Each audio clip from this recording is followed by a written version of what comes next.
Hey guys, welcome to another video on my channel. In today's video, we are going to be taking a look at the Spectre with Punisher's Mark II level 12 max. So I do have that in my lineup right now.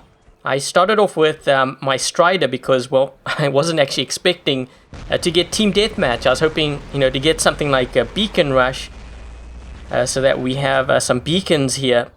But I think we're going to see a lot of hanging back, a lot of camping. Because that's pretty much what Team Deathmatch is. So, yeah. I'm going to probably bring out the Spectre with Punishers. A lot is actually going to depend on, what I see out there. If I see a lot of Lancelots and stuff, then I'll probably bring it out. Because I need to get close. Right now, I'm just checking out the battlefield, seeing where everyone is positioned, what they are running in, and, see if I can get some easy shots in.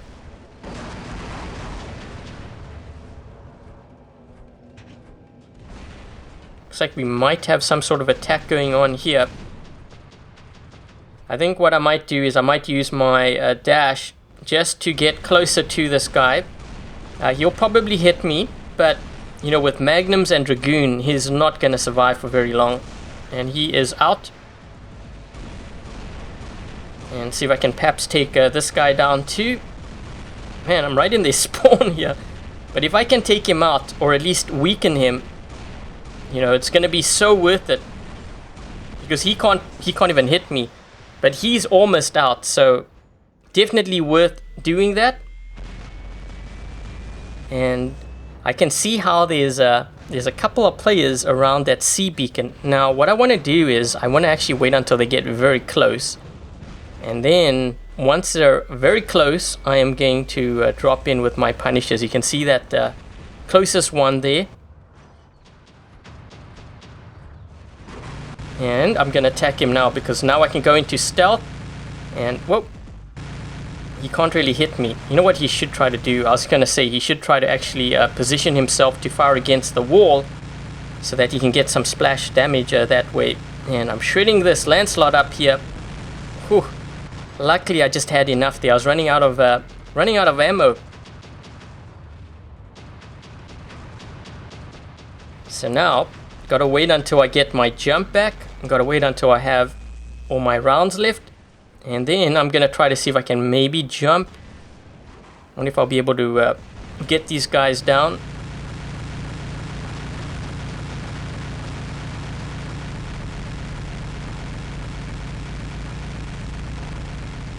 Getting behind cover here because I'm going to be running out of ammo, but also out of stealth too. So I need my stealth quick. This player is getting awfully close here. Okay, so we're 4 seconds now. Let's see what we have going on here. And I'm going to jump. Let's see if we can get this guy. Oh man, I landed right on top of him too.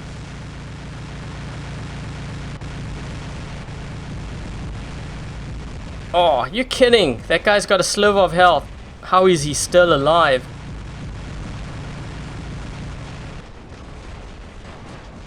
Okay, so I've got 33,000 health here. Not a lot of health. I have my jump, and soon I'll have some rounds left. Thing is, how am I going to handle these guys here on this side? Let's see, we have a guy with... Let's go for it. He doesn't have much health. This guy doesn't have much health either. So let's go for him. Okay, and this one... I'm probably gonna die here, but I managed to get quite a bit of damage in with that Spectre Punisher. So you can see how much damage it can do. The thing with that build though is you need to get pretty close. What I like about it, if you compare it to say the Storm or even the Orkan build. So the Orkan build, you can jump in, you can do a lot of damage, but then you have to run to cover because you really only have enough Orkans to take down 1, maybe 2 players depending on what they are running. With the Punisher build, you can actually take out quite a few players, especially if they are, within close vicinity, but they are weak because you have a lot of rounds with the Punishers. So that's something that I do like about the Punisher build. It can be very deadly up close. It's kind of almost like the Storm weapon, except you're not taking those pauses. It's like constant fire until you run out. So I like that. Oh, that guy was just about to jump. I got him as he was jumping and about to go into stealth. See if we can hit this player. Oh, almost.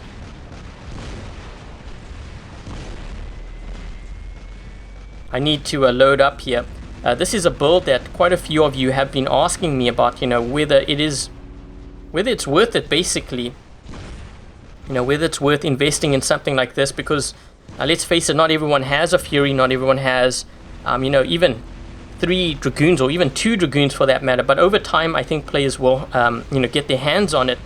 So it's more a matter of, you know, do you run it on, you know, an Tasha, do you run it on a Carnage? I did try the Carnage build. It actually wasn't that bad. That's the Dragoon, of course. The Arbalest build, you know, what do I think of this build? It's not that bad, but I think for me personally, I prefer the Magnums, because if obviously a player gets really close, the thing with the Arbalest is, you know, once you fire, you actually have to charge it up before firing again. Now, if you're playing on a smaller device, you know, such as myself, it can be very hard to actually, you know, just fire individual weapons. So that's something that you kind of have to keep in mind. You know, like you can't just fire just the Arbalest or just the Dragoons, at least not on a phone.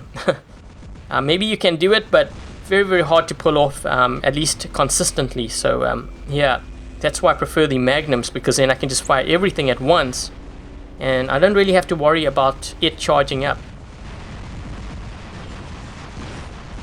Moving across here, trying to see if I can knock down that Lancelot, and then I'm going to move across to this side. But other than that, you know, pretty good footage of the Spectre with Punishers. And a lot of players have asked me too, you know, like with the Spectre, would I consider running it in my main lineup? And you know, the answer is I think I would, just because I like mixing things up. It is a fun bot. But the problem with the Spectre is I would most likely have to get it to Mark II level 12, which is the level that, you know, I'm running in this game right now. The Spectre really doesn't have much health. You know, at level, I think it's at level 12, just Mark 1. I think it only has 110,000, which is less than that of a Carnage. So you could imagine how quickly that ends up dying. Trying to see if I can get close here. Let me just, I was going to lock onto that player, but we have going on here. Oh, we've got a Raijin. I've got to go for him. We've got a Rhino here too, so it's going to help. Get that splash damage in. Put that shield up. I'm getting hit on the side, but I'm still doing a lot of damage to this guy. And he's charging up here. Oh, you can see I was struggling to aim. It's a lot harder to aim when you're on a smaller device. One thing that I actually can't wait for is when they give us the ability to change the size of the controls for, you know, whichever device you're on. I think that's going to help a lot. Not sure when that's coming, but definitely can't wait for that day. Because it's funny, when I used to play on my iPhone, I think it was 6, the controls were bigger than, just take that player out, the controls were actually bigger than the 6S Plus. I'm now on a 8 Plus, and the same thing really applies. Whoa! These guys, do they even realize I'm here? I don't think so.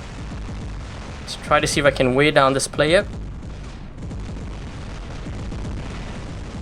Yeah, I think at this point, the other team, yeah, they're making out. They only have 6 bots left. But I'm going to play super aggressive now, because if you look at the time, you know, 30 seconds. So you might as well try to get that damage in.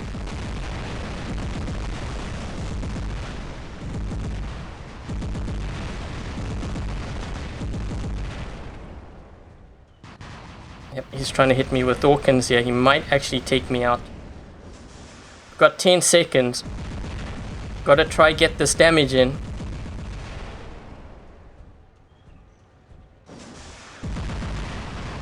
Oh, right at the end.